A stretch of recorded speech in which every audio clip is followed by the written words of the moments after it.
Hey everybody, how's it going? It's me, Danny, and I'm sorry that I have not been updating for a while. A lot of stuff has happened.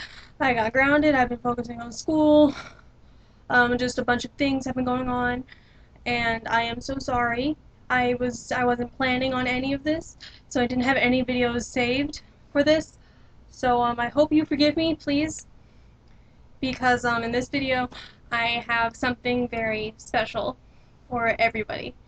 So in 2016, 15, I think it was late 2015 during Halloween around that area, a 8-bit game came out, and it was made by a game creator named Toby Fox, and that game was called Undertale. Undertale is an amazing game where you could either play as a loving pacifist person who wants to be friends with everybody and goes on dates with fish dinosaur people, and flirts with everyone. You could be a neutral. That means you either have to you kill some people and you save some people, but that all depends on how you kill and how the story progresses you. And for genocide, you kill everything, you murder everyone, but it all comes down to the hardest battles that can ever be imagined and the best songs on the entire Undertale soundtrack. I will put a link to the Undertale soundtrack in the description, and I hope you guys enjoyed as much as I do. So, in this video I'm talking about how Undertale, how the characters are in Undertale, and what can you expect, and how great of a game it is. So first off, you're going to meet with the first person, and that first person is the fallen human, the character that you are playing as. Now, since you are the fallen human, you walk around and you're doing your own thing with her. You could name it any name that you want. Well, you can name a fallen human. I'll get to that later on in the video. But most people pick the name Frisk, which is I will also explain later on in the video. So you're playing as Frisk, or your character, the main character, and you're walking around and you meet a golden flower.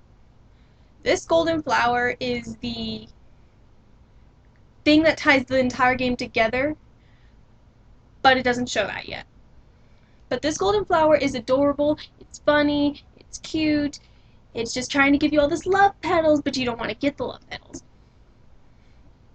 So it's really fun just to go around with your little soul heart. It's red for determination. But the flower ends up getting knocked off by a goat mother. This goat mother's name is Toriel, this game is full of puns, and her name is based off of tutorial. And I cannot stand that pun for the rest of my life. It is worse than any of the other ones the rest of the game, and that's saying a lot. So you're walking with this Toriel person, and she's leading you throughout all these puzzles, and she's having you meet the characters, Frogget, Whimsum, stuff like that. And when you get along to her house, after a long journey, you see it as like a big, nice, open place. It has really nice music going on. It's just a really great, comfortable place, but you want to go home. She does not want you to go home. And while you're walking, she walks down into the basement area. You follow her, and she will lead you to the end of the ruins. The end of the ruins is where she has to leave you, but she's not putting it out without a fight. She's trying to keep you safe, but you don't want to be safe, so you stay with her, and it's horrible. You have to fight her, it gets really sad, but you have to mercy her if you want to do true pacifist. In the beginning, if you already did kill the others, and you did not do mercy or an act, then you're going to have to kill her, and that is one of the saddest that has ever happened in the entire game. It is horrible, I can't stand it, but it depends on how you do. And if you kill her, that's it, that's all. You have no remorse, you have bloodshed. It is so bad. I can't. Sorry.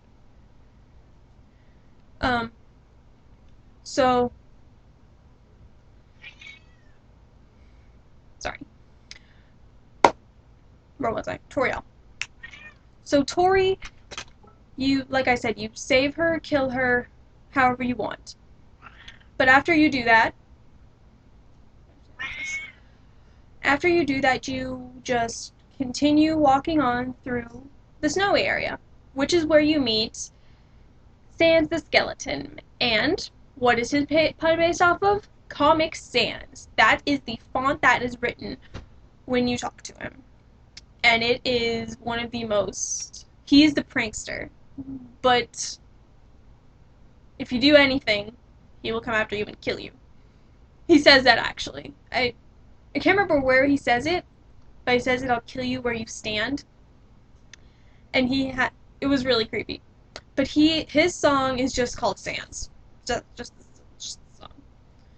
So Sans is just kind of the happy-go-lucky character who loves eating ketchup, and he's really funny, and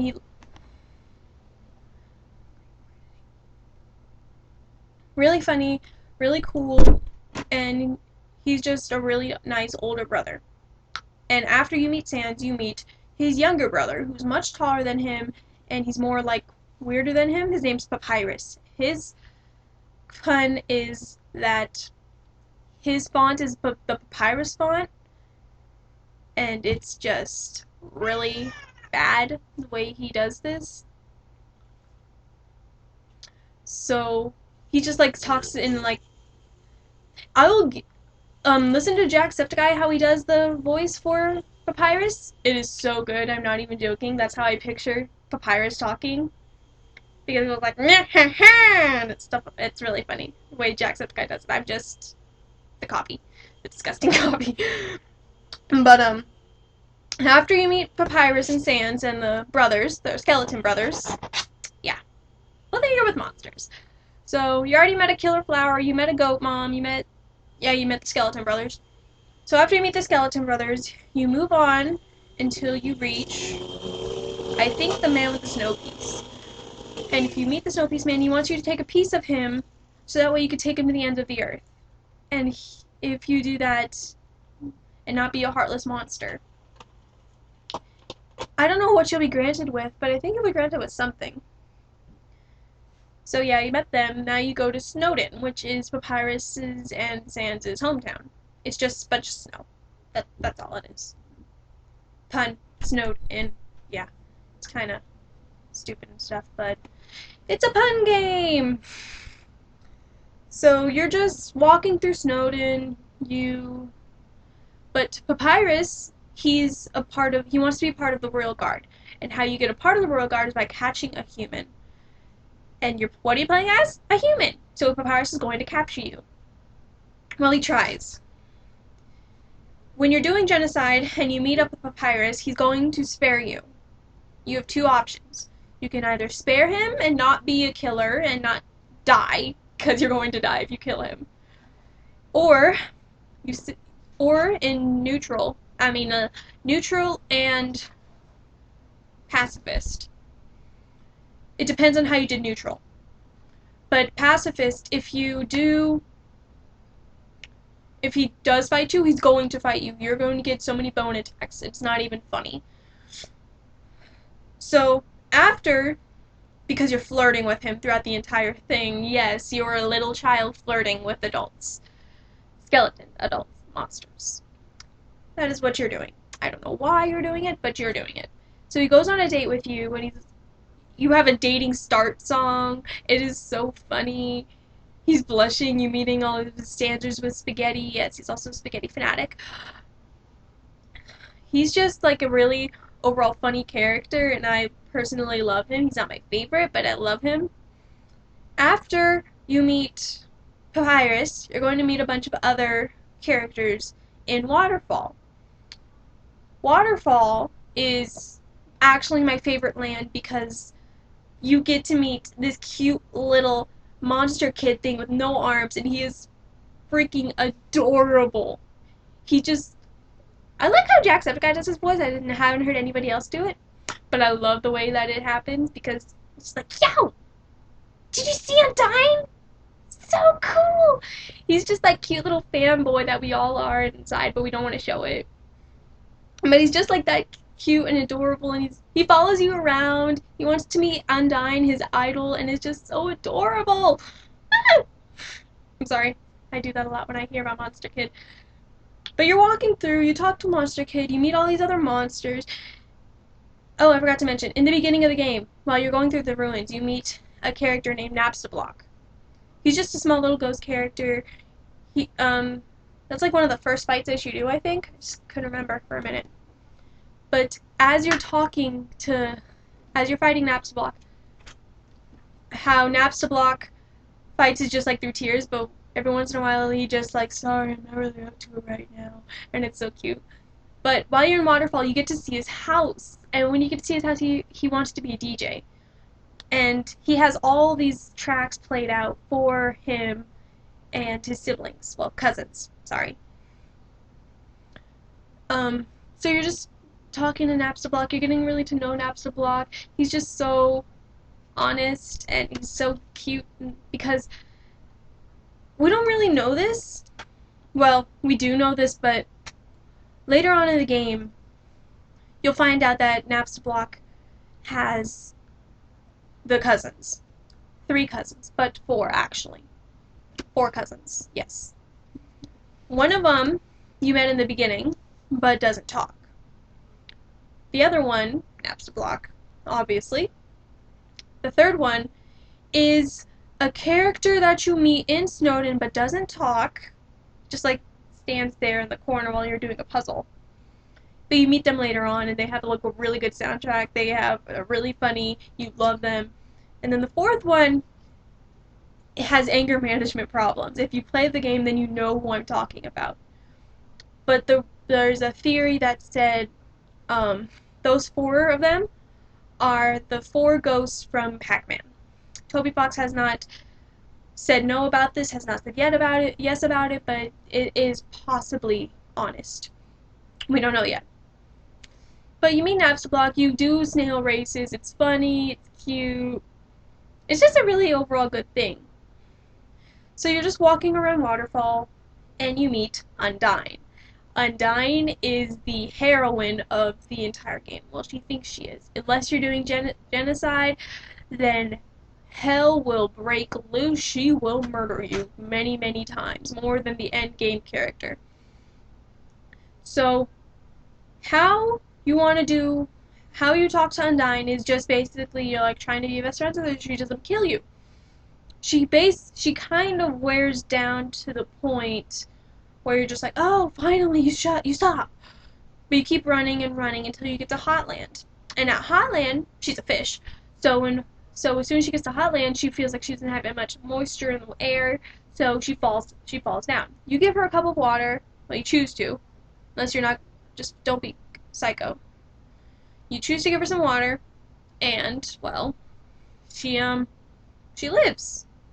You make her happy. She goes back to her house. You're moving on to Hotland, and then you meet Alphys. Alphys is the nerdiest person ever. She loves Mew Mew, Kissy Cutie, but she hates the second one. She's the person who made a character who we'll see as soon as that happens. But you're just talking to Alphys, and then she tells us that she built a robot, a killer human robot. Great how everything's trying to kill us in this game. But Alphys tells us about this character, and then there it comes barreling through the wall. It's called Mettaton. Mettaton is starts off in the very beginning. MTT brand anything, that's Mettaton brand. And he just like talks in a really funny robotic voice, because I'm a huge Futurama fan. He talks like that Talkie Bot thing, whatever, the one that's on the talking show. I can't remember what that bot was called. But that's how I picture Mettaton, at least. So Mettaton's trying to ask you all these questions, and on the last question, he knows Alphys is helping you throughout all this. And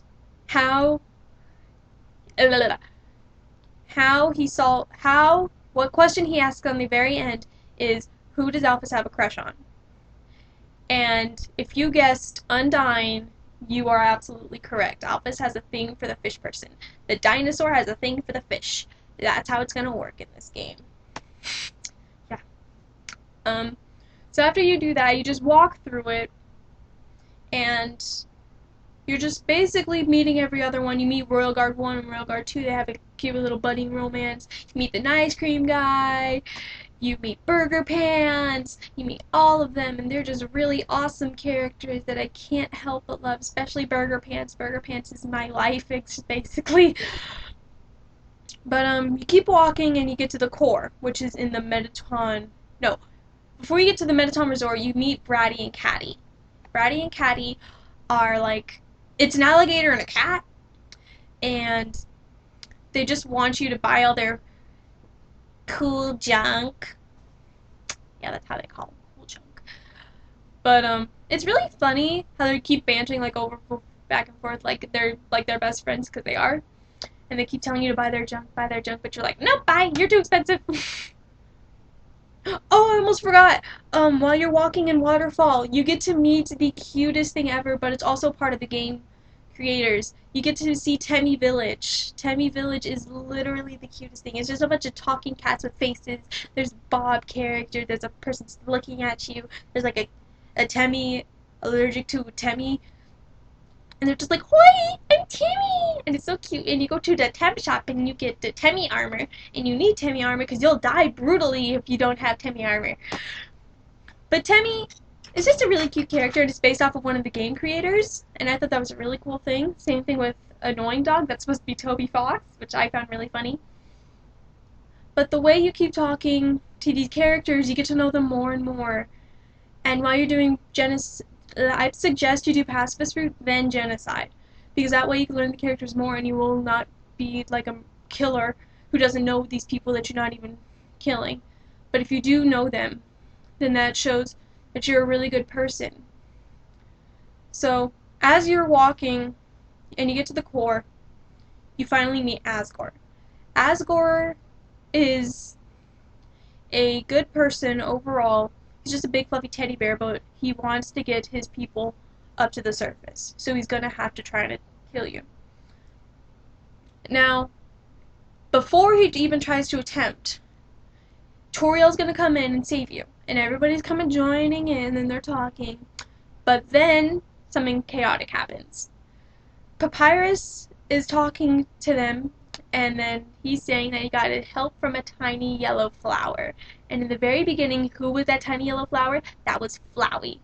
And Alphys immediately knew that was. I don't know how she knew. I think I do now. But as soon as she says that, vines come out, Flowey comes up, and they save you. The crowd saves you, Asgore, Toriel, they all save you. Sand saves you. But if you look at it how Sans fights, you don't get to see Sans fight, but when you see him fight, you start thinking like, hold up, when I'm bad, you go ahead and try and murder me like how many times, but when this flower's bad, you're just stuck there? I don't believe that for 1 minute. But yeah, no. Sans, stop being lazy, basically. But Flowey takes their souls and becomes Azrael Dreamer. And Azrael Dreamer is one of the main characters you don't remember. Azrael Dreamer is Toriel and Asgore's child. And Toriel and Asgore never really was told. We never really found out that they had a kid until the very end. And it's actually kind of sad because first you meet the god. I can't remember. There's 3 Azraels. There's adult Azrael, god of hyperdeath, and some other one. And then there's Kid Azrael. There's 4 of them, actually. And after, this was my actually favorite song on the entire soundtrack, after you beat all the Azraels and you save all the souls, you get to see Azrael Dreamer, the kid version. And his theme comes up, and it's a really adorable song. I really think you guys should check it out. It is so cute. I love it so much. It makes me cry a little when I hear it. But as you're talking to it, talking to Azrael, you finally realize why they did this is because in the past, Azrael had a sibling, the first fallen human. Toriel and Asgore adopted that human. And then one day, the human ended up trying to poison Asgore. But Asgore got better. Asgore did get better. But then the human tried to do it. The human could not get better. And the humans' last dying wish was to be put on the surface world so they can be dead, die on their favorite flower. I think that was it. But when Azrael brought them up to the surface, he all the humans thought that Azrael killed him. Them, sorry, the character's non-binary. But Azrael, when he came back, he was severely wounded. He was horrible. And thanks to the Seven Souls, he was able to create a new form, which was Flowey the Flower. And Flowey the Flower stayed by the human, and Asgore buried the human at the ruins. And that's where you fall. So basically, you brought... There's a way to look at it. I'll probably do another video on this. But you died. Well, the first human died. And Azrael became the flower just so that he wouldn't feel anything. He wouldn't feel as much as he felt before. He chose not to. He just wanted to go back to being normal. He wanted his sibling back. He wanted to have his family back, but he couldn't. And that was the most heartbreaking thing of all. And sadly, you don't get to see Azrael ever again after that. Azrael has to go back into his flower form because he can't keep all the souls together to keep his form. So, he gives the souls back, and he stays the flower back in the underground. You and the entire crew go up to the surface. You see everybody. You see the sun. You see the town. You see the forest, and you all walk off. That is the end of Undertale. Now, this game is so adorable. You meet all these good characters. The soundtrack is beautiful. I love this game to every extent that I could hope for, and I really hope you guys would look it up or play it or listen to the soundtrack, because these characters are everything. They're everything and nothing at the same time, and I don't know how I did that. But I hope you guys forgive me for not uploading at all for like a while. Like I said, some stuff in life would happen, and I made a video about that, so I hope you guys will check it out and forgive me. So that's it for this video. Please like and subscribe and comment on what you want me to do next, and I'll see you in the next video. Bye!